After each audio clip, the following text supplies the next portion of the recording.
How's everybody doing? I'm Ben from Athena Intelligence.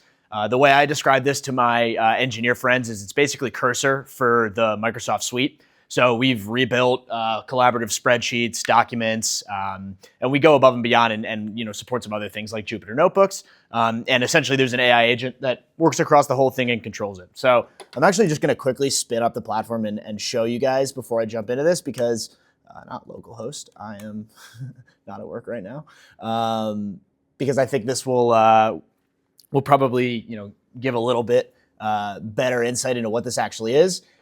So again, like very similar to how Cursor VS Code works. Here's a collaborative spreadsheet.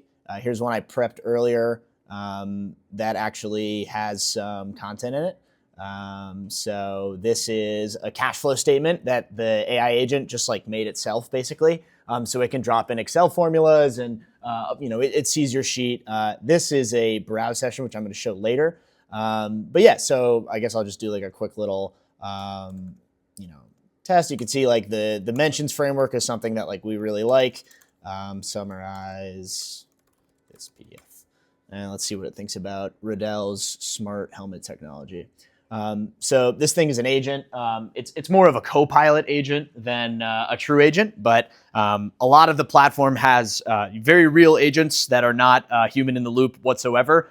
They're autonomous state machines that are going and understanding a complex task and completing it to some pretty impressive results. So today I really want to just give a very, very technical talk about how you would actually go about building something like that, because up until 18 months ago, it sounded crazy and it's still pretty hard. So first thing I'll say also on this, there's a lot of words on my presentations. The two that went before me were probably much more aesthetically pleasing, but I'm going for information density, so bear with me. So what is an agent? I kind of threw that word out. Here's LangChain's documentation definition of an agent. Basically in a chain, there's a sequence of actions that's hard-coded. In an agent, a language model is used as a reasoning engine to determine which actions to take and in which order.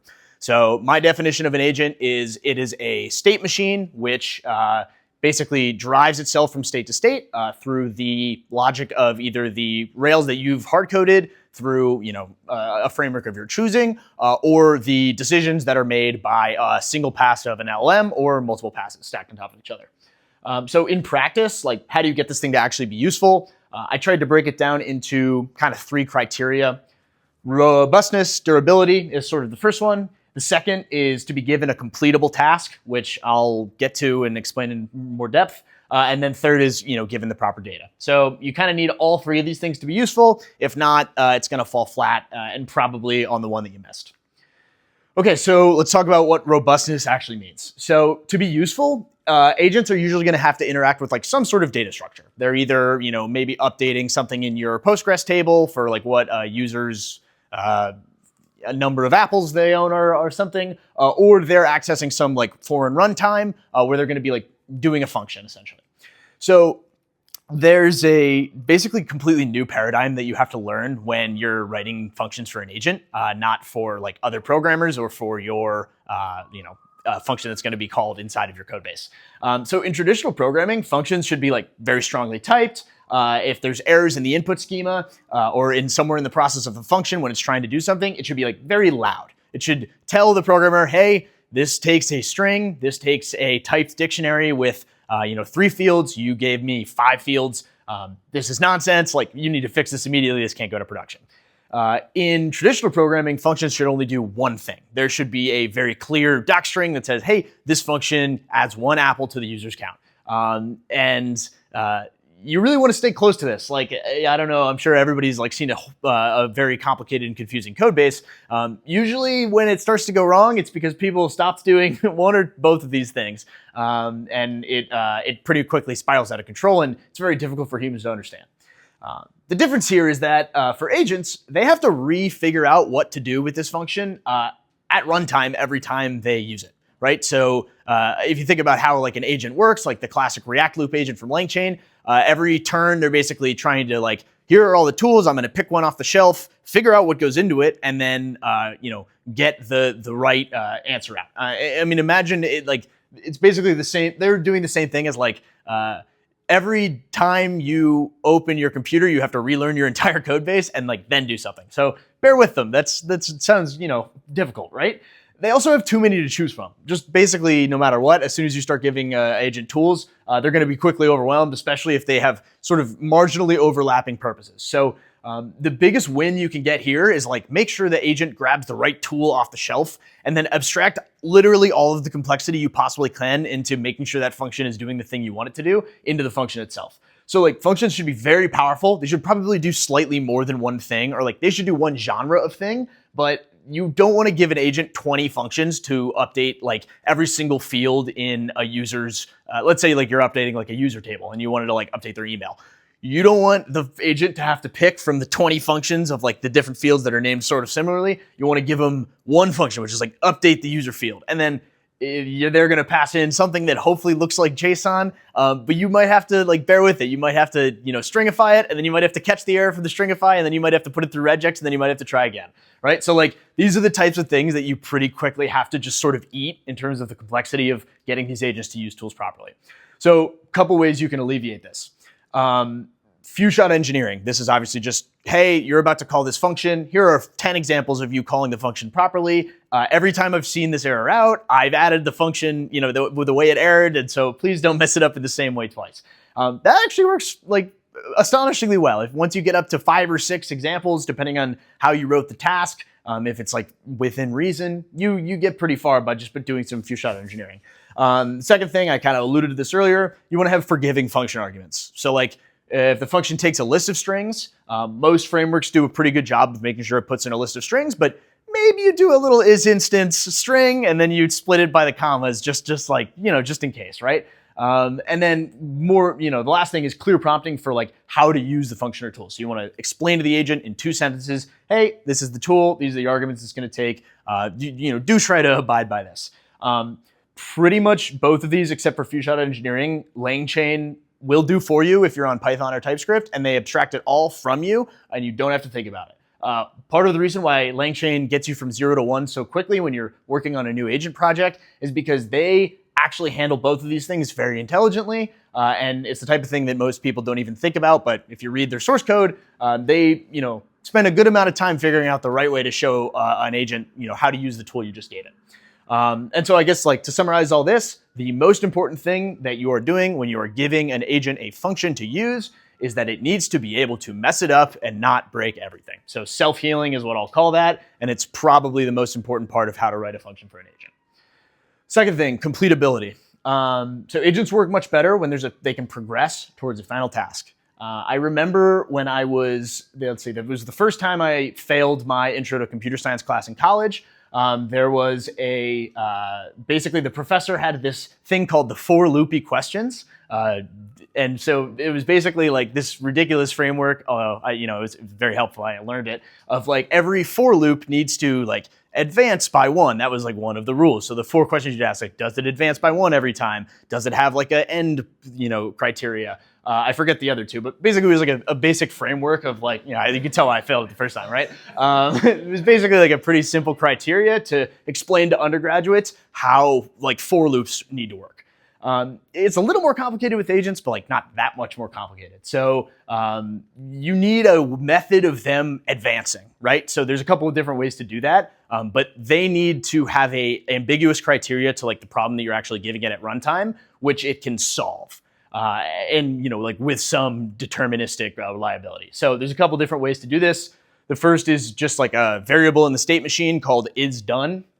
Maybe like, hey, the agent didn't call any tools this time, so it's probably done. This is a React loop. This is what powers probably 95% of every agent you've ever talked to, especially like ChatGPT or Anthropic. I've never worked there. I don't know actually what's going on under the hood, but I guarantee you it's probably pretty similar to a React loop. Paper came out, 4 or 5 years ago, I think, maybe even more recently, but pretty good framework, great place to start. The second one is a little more complicated, but gets pretty important once you start talking about like agents doing more complicated things. Also to get a little computer science theory. So this would be like a cycle, right? And then now you get here, it's a directed acyclic graph. It's a state machine, which is basically like populating new fields. So if you ran, I did a little like math diagram here. Basically, you're populating a new field or a new key at each state. It's not meant to loop, right? So like when you get to a certain spot in the graph, you can have an if statement which says if this key exists, or like if this field is set to true, we have gotten to a certain part, and then we can, if something goes wrong, we can like, pull the ripcord and tell the user, oh, hey, I got this far or whatever. But like you want to basically have this be populating new fields in the state machine or having the state machine update as it progresses through the task. And then the last one is prompt engineering. This is like basically, I guess, you can't do either one of the other two without this one. The agent needs a clear notion of done at every step of the process. So this criteria should be like basically ambiguous to the input. If you imagine an agent that's like a calculator agent, their goal is to complete the math question that I was given, not anything to do with the specific math question. So that's kind of what I mean by ambiguity. Like you want to basically think, okay, for all of the possible things that could go into this agent, it needs to understand the path to completion for every forward pass that I'm doing, right? So pretty common error that people do when they're like writing agents is you put it in like the system prompt for the first agent that gets, ran, hey, this is what it means to be done. But then the 7 LLMs that you added as the thing was like not working properly, and you added like other reasoning steps, now like aren't aware of the notion of what complete means, and they don't even like know what they're doing or where they are.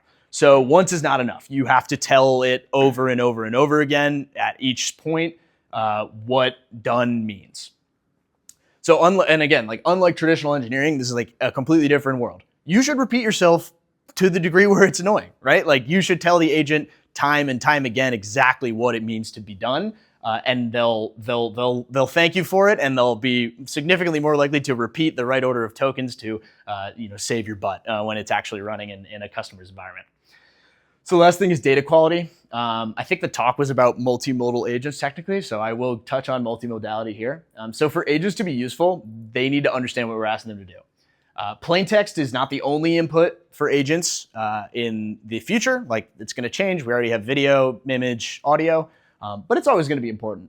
An interesting aside here is like the world of plain text is actually really complicated. How do you tell an agent about a spreadsheet, right? Like how do you compress all of the important context from an entire code base into the one like function that it needs to write, right? People call it RAG. It is technically retrieval augmented generation, but this gets much more complicated. It's about information theory. It's about like how do you take something and compress it into a smaller thing. Most of the ways that people solve this in today's day and age are some combination of another LLM like deciding what goes in, or something along those lines. Knowledge graphs are really interesting. There's a company called Gina that is doing new things with late chunking and thinking about new types of models, like BERT models or Colbert models. And it's basically reinventing the way people are thinking about chunking and how to create those. That's like a whole very interesting aside, and I suggest you read more into that for like how do you get the most important information out of text. Anyway, multimodal images and audio will become more prevalent. They're already very useful. What if the data is happening in real time? What if the agent isn't, spun up on some like side task, but what if it's like reacting to what it's seeing on the news and going and making investment decisions, or you can imagine all sorts of reasons why it would be important for an agent to basically be always watching. So there's like a couple interesting architectures that I've sort of started to see and started to work with and think are interesting to share. So some sort of like real-time observation architecture. So the agent needs to be able to read from a real-time data feed, but LLMs, you can't stream in new data. So what does that actually look like? They need to basically do a read operation as many times as they possibly can. So this is as simple as like running a React loop and taking an image of something and spitting it into the React loop every time it goes around. Oftentimes this gets a little hairy because you're running a state machine architecture next to something that you need to like read from. So you have to figure out how to do streaming. There's a lot of really, really interesting technical challenges that become apparent as soon as you start trying to do this. And so I guess the main purpose of this talk is just to highlight the fact that they exist and like if you haven't heard about them yet or faced them yet, you will eventually have to face them. And I think this is a reasonable way to think about it, is we should just have the agent be just like a human, right? If I'm watching the news, I'm looking up, seeing what's on the news, or checking the stock price of your crypto coin or whatever. I'm checking it, and then I'm going back to doing the other thing, and I'm checking it. Agents can work pretty well in about the same way. So how do you take an agent that takes qualitative observations, like looking at an image, from an image or audio into something that's actually useful in driving a state machine? You need to give it like basically a framework or a paradigm to understand what they're looking at. So a classic example is, I guess I'll just show, I'm just gonna show the demo. So this is something that we've been working on for a while. It's basically, Claude kind of stole our thunder. We released it like a couple days ago, a couple days before they released theirs. I'm gonna spin up a new one and show you guys what it is. So this is basically a agent that's on a loop that's gonna go on the internet and Google Jamsocket, and it's gonna read the page, and then it's gonna explain to me what it is like I'm a child. And there's, what's up? Yeah, exactly. Yeah, probably not as well, but the very interesting thing here is you're gonna see it like put things on the screen. Oh, here's the CAPTCHA, and boom, there it is.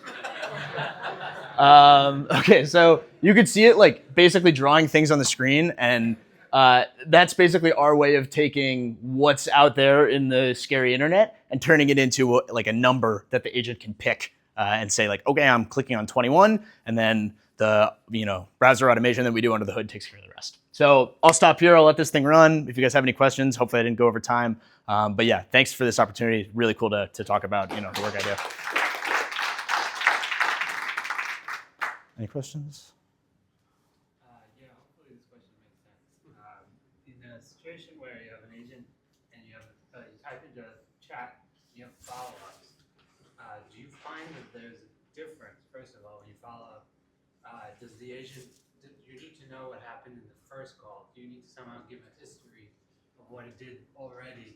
So you have to save it, sort of load it up, that kind of stuff. Yeah, I think this is like the same kind of challenge that the Valtown was talking about, where how do you tell an agent? Oh, looks like this thing is done now. How do you tell an agent basically like what already happened?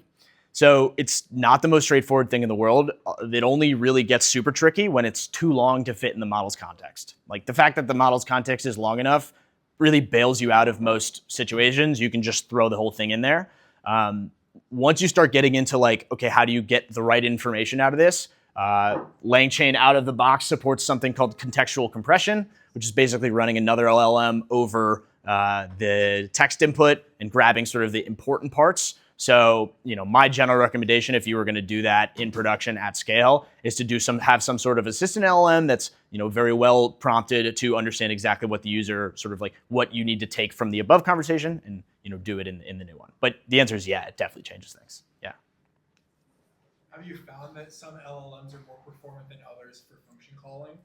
Yeah. Oh, yeah, absolutely. I mean, all of the LLMs that we use for function calling originally didn't support it and then went through another fine-tune pass like to be trained to use them. So there's a lot of examples of smarter models that are essentially completely useless to what we do on a daily basis because they are not fine-tuned to use functions. That's time? Yeah, okay, cool. Yeah, no worries. Keep things on track. Yeah, no worries. Thank you.